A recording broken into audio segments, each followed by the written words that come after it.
nos dábamos nuestro tiempo, yo creo todos los colegas, en fines de semana de reunirnos, revisar los contenidos y decir, Diosito Santo, esto está muy, muy rígido, ¿no? Muy cerrado. Entonces, aparte la preocupación de los padres de la cuestión de los costos, a veces excesivos de estos libros. Que siempre son elevados, ¿no? Generalmente. Eso me dolía a mí en lo particular, porque vi alumnos dar la media vuelta, es decir, no puedo entrar a clase, me da pena entrar a clase y no contar con el libro. Y eso es una limitante. Toca inglés, no hay problema, o sea, no podemos brincar, importa, ¿no? O es la parte relajada del asunto. Pasa mucho eso con la educación física, las artes, el inglés, que dicen, pues educación física, como sea, es artes, yo puedo aprender artes, inglés, que ¿cuándo voy a saber inglés? ¿Sí o no? Así se dice, ¿no? Exacto. Pasa que cuando son niños o jóvenes, pues ahí no le prestan la importancia, no saben que va a ser una herramienta súper valiosa cuando ya sean profesionistas, pero pues no lo saben. Exacto. ¿Qué puede decirle a esas personas que dicen, yo creo que el inglés no es para mí porque no he podido aprenderlo? Tuvo la mala suerte de algún instructor que no tenía pues ni las herramientas, ni los argumentos, ni el modo de llegar a esa parte, ¿no? En su psique, ¿no? Un nivel arriba de los terrestres, de los mortales, ¿no? Yo hablo inglés, así es de que, o sea, ni me teme acerques. Te voy a dar el privilegio de que agarres algo de lo que te voy a dar. Sí. Ok, pero a ver, nos ha estado hablando de que el Estado debe estar en zona de confort y la mente y todo, pero no nos ha dado técnicas, no nos ha dado nada. A ver, técnicas. ¿qué puedo hacer yo para...? La estructura, la gramática es importante, sí, para entender el porqué del idioma. A los nuevos valores, a la nueva sangre, a los que quieren dedicarse a esta profesión, yo les recomendaría los 10 mandamientos del maestro de inglés de excelencia, Jeff Barton, un académico del Reino Unido.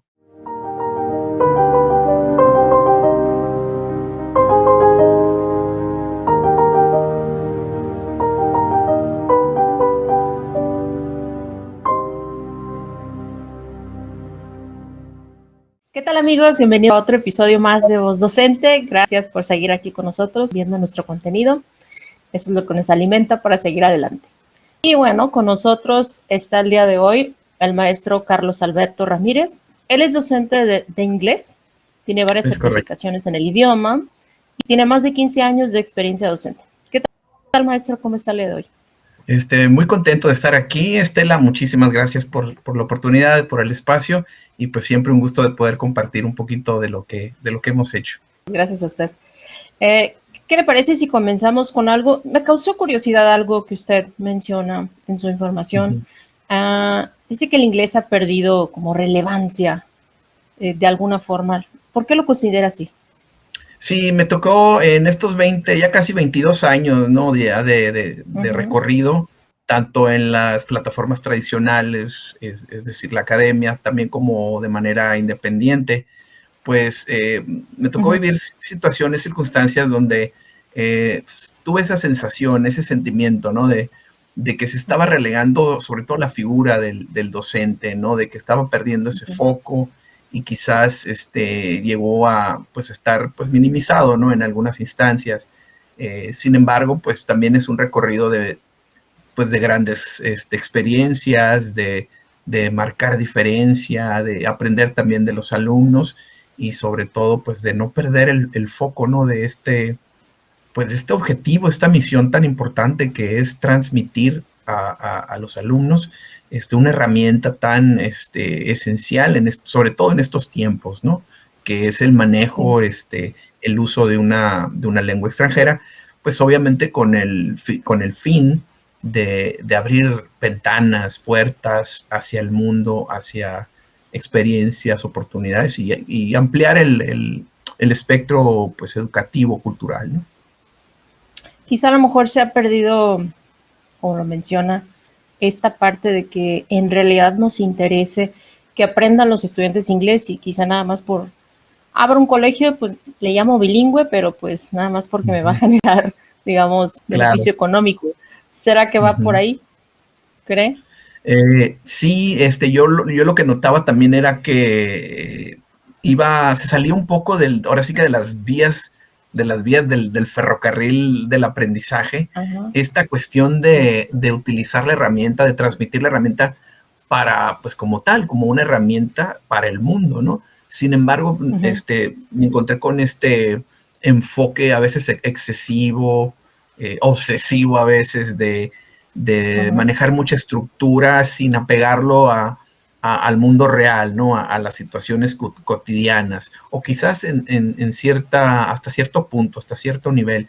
Entonces yo me doy a la tarea, pues, no solo de agregarle un poco más, valga la palabra, darle un valor agregado, pero sobre todo utilizar todas estas experiencias que a mí me formaron, habiendo estudiado en Estados Unidos, pues para compartirlas con los alumnos, ¿no? Y ver que el alumno también está muy receptivo a cosas, pues, que están sucediendo, ¿no? A su entorno, pues, a no, digamos, caer tanto en esta parte de la estructura, la cual es importante, sin duda, pero que también necesitamos equilibrar los contenidos para que el alumno salga afuera y también se enfrente pueda utilizarlos para situaciones a las que se enfrente.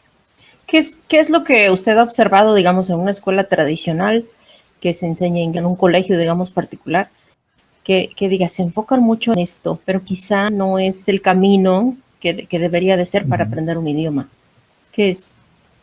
Sí, a veces sentía yo que la rigidez era pues excesiva, ¿no? Es decir, los tiempos teníamos que, pues obviamente, estructurarlos, dosificarlos, y a veces el alumno necesita esos 5 minutos extras para ampliar, para ahondar en algunas de las temáticas, obviamente viendo todos los perfiles de aprendizaje y ajustar los contenidos. Casi se volvió una batalla titánica, ¿no? Por tratar de encapsular lo más importante en estas ventanas tan reducidas de trabajo, ¿no? Y sentía yo que eso golpeaba mucho también al alumno, ¿no? ¿Qué hay de, por ejemplo, los libros que luego a veces dicen los papás, ahí ni se los acaban en todo el año, pero quieren estar haciendo o trabajando con los libros? ¿Qué opina usted de eso? Porque han pasado aquí algunos maestros de inglés, pero luego dicen, es que los libros de las escuelas, o sea, nada que ver con lo que ellos necesitan. ¿Cuál ha sido su experiencia con estos libros de inglés?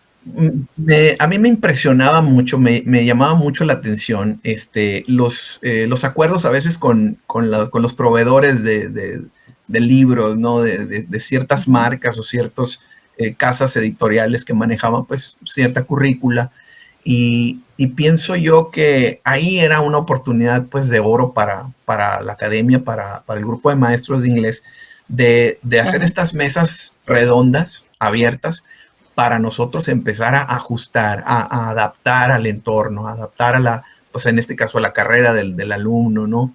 A la materia, a la asignatura, ampliar. Sin embargo, estas reuniones yo las veía pues muy cerradas, muy herméticas, donde teníamos que apegarnos pues al 100% a estos contenidos, e incluso nos dábamos nuestro tiempo, yo creo todos los colegas, en fines de semana, de reunirnos, revisar los contenidos y decir, Diosito santo, esto está muy rígido, ¿no? Muy cerrado. Entonces, aparte la preocupación de los padres de la cuestión de los costos, a veces excesivos de estos libros. Que siempre son elevados, ¿no? Generalmente. Sí. Rostros de preocupación del alumno de que sabes que va a empezar el semestre, el cuatrimestre, y ves el presupuesto y dices tú, esto está imposible, voy a tener que fotocopiar. Eso me dolía a mí en lo particular, porque vi alumnos dar la media vuelta, es decir, no puedo entrar a clase, me da pena entrar a clase y no contar con el libro, y eso es una limitante, ciertamente. Sí, claro. Sí se le dio esta oportunidad en algún momento, o en las escuelas en general, de que usted dijera, bueno, sí, llevo el libro, el contenido que a lo mejor marca, digamos, la planeación o el programa, pero yo también voy a aportarlo, voy a desviar un poquito la clase a esto que sé que funciona. ¿Sí se le dio esa apertura a usted? Se me dio en algunas ocasiones, pero la gran mayoría, yo por decisión propia tomo esta decisión de ampliar un poquito el esquema, de abrir la ventana de oportunidad para el alumno. Y aparte yo sentía que aparte de estar saliendo yo del guión, sí era un poco pues disruptivo para mis colegas, para las coordinaciones. Sin embargo, yo siempre abría este diálogo de decir, el alumno se va a topar con esto, se va a encontrar con lo otro. El alumno puede encontrar una indigestión en cuanto a los contenidos, y esa indigestión puede elevarse a una reacción alérgica del aprendizaje. Entonces, ¿cómo podemos hacer que se abran estos espacios para adaptar los contenidos y que el alumno se sienta no solo enriquecido con lo que se le está transmitiendo, pero sobre todo animado, interesado, con un apetito de atractivo. Atractivo, exactamente. Y ahí entra la magia pues del instructor, que también es un tema súper interesante porque también marca diferencia. Sí. Claro, puede ser una clase muy enriquecedora o una clase bien aburrida. Exactamente. Sí. Y en la parte de docente, maestro, ¿cómo le ha ido? Que a lo mejor los maestros de inglés o en general quizá los de idiomas como que no los toman tanto en cuenta, los hacen quizá a un lado, ¿cree? ¿O se tiene la misma participación con los demás? Sí, obviamente con honrosas excepciones, pero sí me tocó encontrarme círculos donde sí se relegaba mucho al docente de inglés, es decir, bueno, tenemos esta jerarquía con las otras asignaturas, pero de repente se aligeraba o se tomaba de una manera muy light, muy ligera la asignatura. Entonces el alumno incluso llegaba a sentirla la materia como, mira, toca inglés, no hay problema, o sea, no podemos brincar, ¿no? O es la parte relajada del asunto. Sin embargo, yo decía, ¿cómo es posible que nos releguen, nos dejen en ese punto, sino que lo que venimos a aportar es también un impacto, también generar un impacto en el alumno? Pasa mucho eso con la educación física, las artes, el inglés, que dicen, pues educación física, como sea, es artes, yo puedo aprender artes, inglés, ¿cuándo voy a saber inglés? ¿Sí o no? Así se dice, ¿no? Exacto. Sí, es como que se quita un poco la presión el alumno de, así inglés, no pasa nada. Pues también está ahí el peligro de que sí le quitan relevancia, ¿no? Cuando es todo lo contrario. Es que pasa que cuando son niños o jóvenes, pues ahí no le prestan la importancia. No saben que va a ser una herramienta súper valiosa cuando ya sean profesionistas, pero pues no lo saben. Ahora, maestro, mucha gente seguramente ha escuchado esto, que diga, yo he tratado de estudiar inglés aquí y allá, he tomado cursos, he visto tal cosa, me he inscrito aquí y allá, pero no puedo aprender inglés, no me entra, no sé, quizá para mí el inglés no es, o algo así. ¿Usted qué opina? Porque alguna vez leí algo que tenía que ver con las emociones, algo así. Tenía un término, pero no me acuerdo cómo era, pero hacía algo como que si bloqueaba tus emociones, por ejemplo, o las enaltecía, por ejemplo, la vergüenza, entonces la vergüenza no te va a dejar que tú pronuncies bien, etcétera, etcétera. Era como una cadenita. ¿Qué puede decirle a esas personas que dicen, yo creo que el inglés no es para mí porque no he podido aprenderlo? ¿Qué pasa ahí? ¿Qué hay que hacer? Ok, cuando me encuentro con esos casos muy particulares, siempre trato de indagar un poquito, de irme un poco más al fondo, ¿no? Entonces lo que me he encontrado es que vienen estas personas de experiencias, pues digamos, no tan placenteras en cuanto al momento del aprendizaje, ¿no? De cómo se les planteó esta herramienta, pues este idioma, ¿no? Entonces, en esos minutos me encontraba pues con historias pues un poco dolorosas también de que, ¿sabes qué? Algún comentario, alguna dinámica familiar que mermó mucho esa intención inicial. Entonces, una vez que la persona pues me daba esa oportunidad a mí, ¿no? De recalibrar, de reconfigurar ese deseo, esa intención, pues yo le ponía varios elementos en la mesa, ¿no? Como, mira, vamos a adaptarlo pues a esta necesidad que tienes tú, ¿no? Y sobre todo darle un espacio de escucha activa a este alumno, porque quizás se encontró tuvo la mala suerte de algún instructor que no tenía pues ni las herramientas, ni los argumentos, ni el modo de llegar a esa parte, ¿no? En su psique, ¿no? De intención para cambiar esa perspectiva un poco gris sobre el idioma, ¿no? Afortunadamente me tocó ser el mecanismo para que esta persona cambiara esa percepción y lo viera desde otro punto, al grado de que pues incluso yo me llegué a sentir muy conmovido pues con estas manifestaciones, ¿no? De alumnos que, digamos, en inicio de semestre traían estos bloqueos, estas nubes grises, ¿sí? Y al final, digamos, en fin de cursos, que se levantaran frente al grupo y dijeran, teacher, fíjese que yo tenía todas estas cuestiones preconcebidas, ¿no? Barreras, y usted me ha ayudado a darle la vuelta o brincar este muro, donde ya lo veo muy, muy distinto, sobre todo para lo que viene después, ¿no?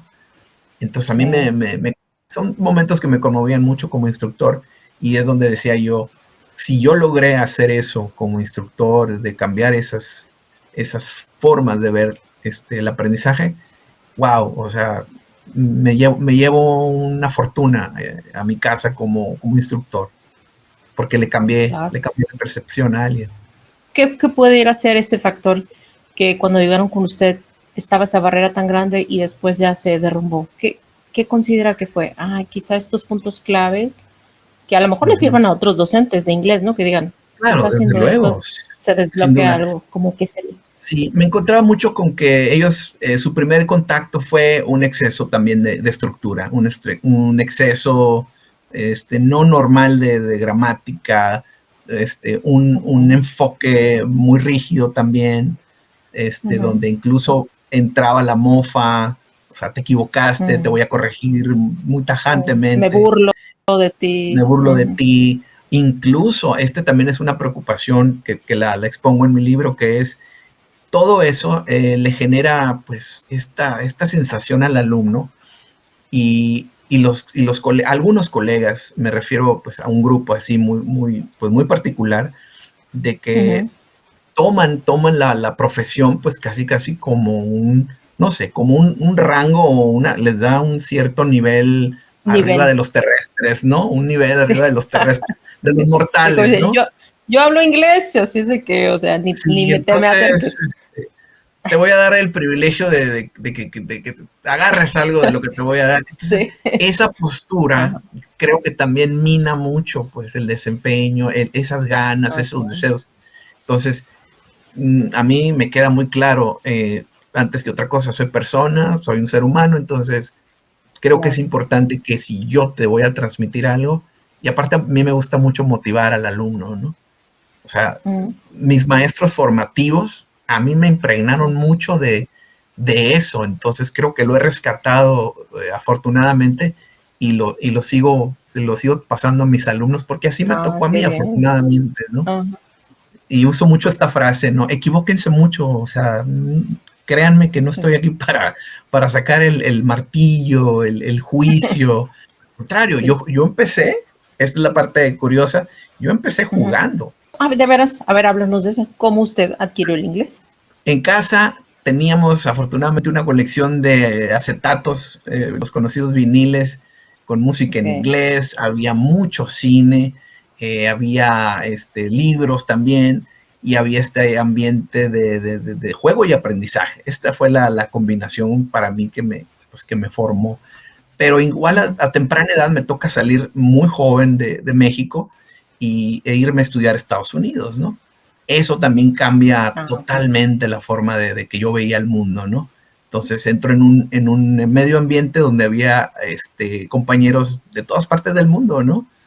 Rusos, franceses, asiáticos, y fue una combinación que la única llave para entrar en esa dinámica era pues hablando inglés. Yo era súper penoso, no decía una palabra, captaba más, entendía más, pero me costaba trabajo romper la timidez. Y luego siendo un alumno nuevo en un país Sí, diferente, más todavía. pues imagínese. Entonces la misma necesidad a mí en el entorno me obligó a romper esa timidez, esa barrera, y empezar a convivir, pues conectar con otros alumnos de otras culturas, y poco a poco, hasta que me hizo hablar hasta por los codos. Ah, qué bueno. Ok. Ahora, háblenos de algo, a ver usted, así, pero quiero que nos diga la verdad. Claro, Qué sí funciona y qué no al querer aprender inglés? A ver, descífrenos. que sí funciona, tomarlo con tranquilidad, tomarlo como un Ok. juego. Ujú. Y yo creo que suena así como que muy suave, ¿no? Muy Muy general. ligero, pero Ujú. general, pero como un juego. Porque cuando jugamos, cuando somos niños, creo que no tenemos límites, no tenemos restricciones y somos muy transparentes en cuanto a lo que hacemos, decimos. Entonces, tomarlo así. Pero digamos como si fuera algo en específico, no sé, ver la tele en inglés, escuchar música, Exacto. leer tal cosa. Siempre Okay. encontrar ese vínculo a mis aficiones, a mis gustos, a aquello que realmente atrapa mi atención. Y en un mundo donde la inmediatez está por todas partes, pues Sí. eso ayuda mucho pues a darnos esos tiempos de enfoque, ¿no? Entonces, jugando un poquito con la historia que más me gusta, la novela que más me gusta, la Mm, guía que más me gusta, eso me lleva a un punto donde yo estoy, aparte que estoy tranquilo, estoy relajado y estoy en apertura de lo que pueda yo absorber. ujú. Entonces, siempre Como en una zona de confort, ¿no? como en una zona de Estoy en una zona confort. de Y confort, me cuando siento estamos en ese estado donde no hay estrés, donde no hay estas condicionantes del mundo, estamos realmente mm, activando un montón de terminaciones nerviosas, de agudizar los sentidos, y es donde podemos encontrar ese canal al aprendizaje y hacerlo, aparte, muy importante, hacerlo un hábito, algo del día a día. del día a día. Ujú. ¿Y Exacto. qué es lo que a lo mejor no? Que digan, ay, esto o sea, ni siquiera tiene caso que lo hagas, no te ayuda. ¿Qué no?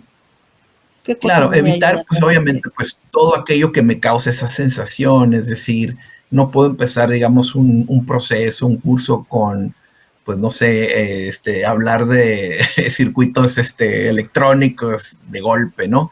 Siempre tener la base de llegar a estos canales, estas conexiones afines a mi perfil, pues que me van a atraer, me van a jalar mi atención.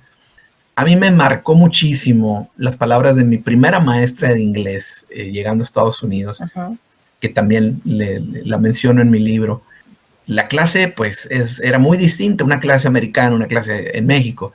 Entonces, siendo yo recién llegado, le digo, profesora, ¿cuál es la clave para yo hablar inglés? Para comunicarme y para entenderle a este nuevo Sí. mundo, ¿no? Donde yo estoy ahorita, ¿no? En este país. Y me dice algo muy interesante, me dice, verbos más vocabulario nuevo igual a tienes más que decir. Ujú. Se me Sí. quedó tan grabado porque esa era la dinámica en clase, es decir, teníamos unas sesiones muy largas de listas y listas de verbos, de Qué bueno. conjugaciones, de gramática muy específica, pero también tenemos un momento de muchísima interacción uno a uno, de ida y Ok. vuelta, interactivo, muy dinámico, donde todos éramos escuchados. Entonces, Mm, eso a mí me animaba a sacar mis hojas de verbos, me sí, animaba a claro. sacar mis apuntes, me hacía curioso, activaba mi curiosidad. Y si usted pudiera definir la mejor forma de aprender vocabulario en inglés. Querer, querer, el deseo genuino de querer, de salirme de mi zona de confort también, porque el cerebro es un órgano muy sabio, pero también Mm, nos juega bromas y trampas y hay resistencia. ok, pero a ver, nos ha estado hablando de que el estado debe estar en zona de confort y la mente y todo, pero no nos ha dado técnicas, ¿eh? No nos ha dado nada. A ver, ¿qué Técnicas, puedo ok, hacer yo para... Ajá. ok, todos manejamos temas en el día a día, obviamente, ¿no? Entonces, Ujú. obviamente yo lo adecuo mucho al perfil de la persona, es decir, pues un ingeniero, un gerente de calidad, un ama de casa. Entonces yo adecuo todo eso y empiezo por las lecturas cortas, o sea, párrafos, mucho vocabulario, jugar con ese mismo vocabulario, es decir, ver muchas opciones y combinaciones y trabajar estas herramientas de fluidez, ¿no? Que es decir, todas las palabras, hacer predicciones, hacer énfasis, hacer juegos de tonalidad, de hacer pausas, porque también mucha gente se come las pausas, y todo eso nos lleva pues a una dinámica muy, muy amena y muy amplia, que no cae en la rigidez. Vuelvo a ese tema otra vez. Nos salimos de la rigidez, nos salimos de la estructura básica para ampliar. Incluso el alumno lo pone en la mesa y me dice, ¿qué tal si nos vamos también por este tema, no? Y también ampliamos todo el espectro. Obviamente van a salir alumnos que tengan que sean más visuales, etcétera. También adecuo mucho eso. Yo juego mucho con las visuales, ¿no? Con los audios. Incluso en el WhatsApp, ahí estamos, ¿no? Todo en inglés. Y cuando me oyen hablar en español, pues sí se espantan un poco. Me dicen, caray, nunca lo oigo en español. Y lo que se dice, maestro, de que la gramática importa o no importa. Hay maestros que dicen, o los instructores o coach, no, primero olvídate de la gramática, hay que hablar. La gramática después. Y otros dicen, no, pues la gramática sí importa. ¿Usted qué? ¿Cuál es su opinión? Ok. La estructura, la gramática es importante, sí, para entender el porqué del idioma. El porqué se acomoda de cierta manera, suena de tal manera. O sea, tiene una razón de ser. Y es necesaria, es como los cimientos de esta nueva herramienta, ¿no? Son importantes, no los enseñan en la escuela, son un dolor de cabeza para mucha gente, es verdad. Sin embargo, llega un punto en que los ponemos a descansar un poco, es decir, ya entrando en una dinámica de comunicación efectiva, ida y vuelta, comprensión, expresión, ahí sí.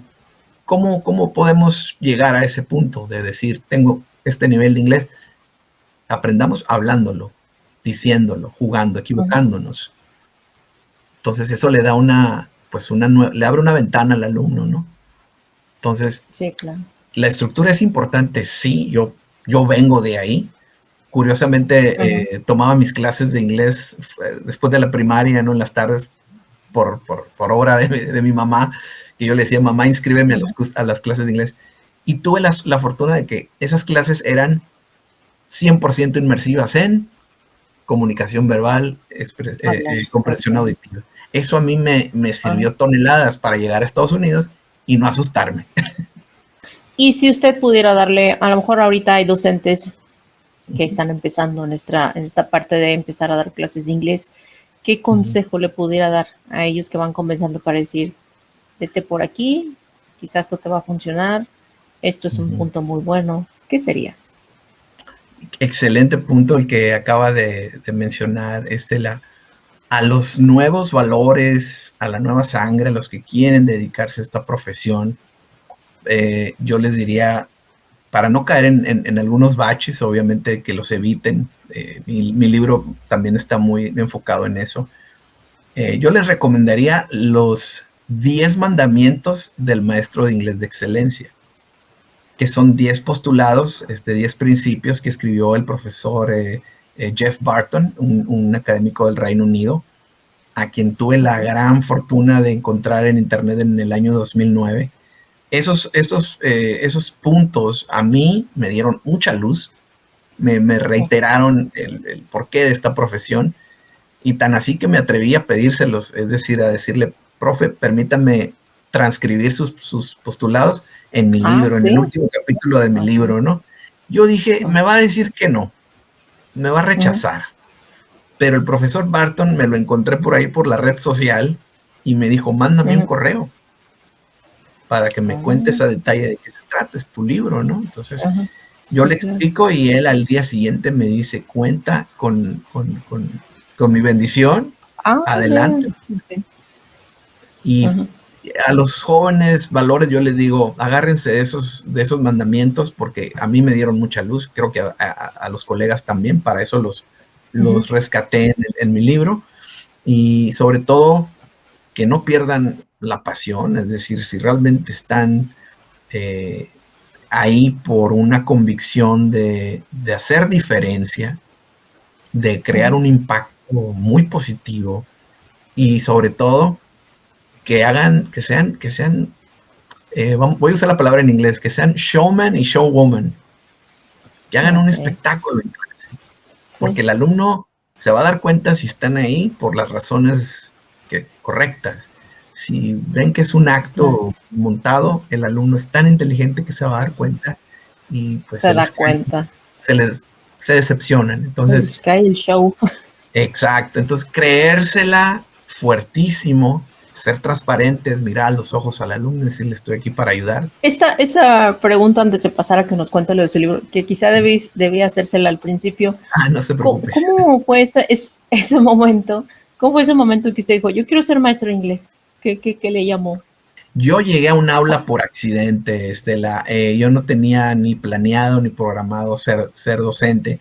Sin embargo, se me da esa oportunidad, llego a un aula y pues yo venía de este esquema de ser muy penoso, ¿no? Al término de mis estudios en Estados Unidos, todavía no estaba como que al 100 en eso. Pero al entrar en un aula, yo no sé, activé un switch en mí que me hizo abrirme y hacer todas estas cosas en clase, frente a grupo, que al alumno simplemente también le prendió un foco, ¿no? Y alguien se acerca y me dice, oye, lo hiciste muy bien, ¿por qué no lo repites mañana también? Y se convirtió en una dinámica de años. Entonces, ya ahorita, pues, de 10 años para acá lo vengo haciendo de manera independiente y pues lo gozo mucho, lo disfruto mucho. Recopilé, guardé, registré, documenté todas las experiencias y dije, hay que hacer un libro sobre esto porque creo que le puede servir a alguien más. Bueno, pues ahora sí, háblenos de ese proyecto, de ese libro, de qué trata, cómo surgió, en qué nos va a ayudar. A ver. Ok, estaba yo en un colegio privado, dando cuarto y sexto de primaria a nivel inglés, todas las materias en inglés, y sucedió un momento que yo le llamo profético durante mi estancia en ese colegio. Yo le comento a una colega, algún día voy a escribir un libro sobre esta profesión. Okay. Fue una cosa rarísima porque estaba yo, digamos, comenzando, haciendo mis pininos, ¿no? Como docente. Y ¿cuál sería mi sorpresa? Que el 2024 lanzo este libro llamado, ojo con el título, El Supersónico, crónicas de un maestro de inglés acelerado e inestable. Ok. ¿Y de qué trata? ¿Qué es que nos vamos a encontrar ahí? Bueno, son todas mis experiencias, algunas anécdotas también frente a grupo durante todas mis etapas, a manera de crónicas y utilizando un personaje al que yo he creado, que le llamo el Supersónico. En este caso, pues, es autobiográfico, te estoy hablando de mí, pero para mí esta definición de Supersónico, este personaje, es como el ideal de lo que pueden ser y lo que deben ser los buenos instructores de idiomas, ¿no? De inglés. Entonces, no manejo mi nombre como tal en el libro, pero sí como el Supersónico, ¿no? Entonces, el Supersónico entró a clase y se encontró con esta situación, la resolvió así, y manejo todas las crónicas en estos capítulos. Hay una crítica fuerte en los capítulos. Sin embargo, no está creada con una intención así como de tirar un dardo para lastimar a alguien. Al contrario, busco regresar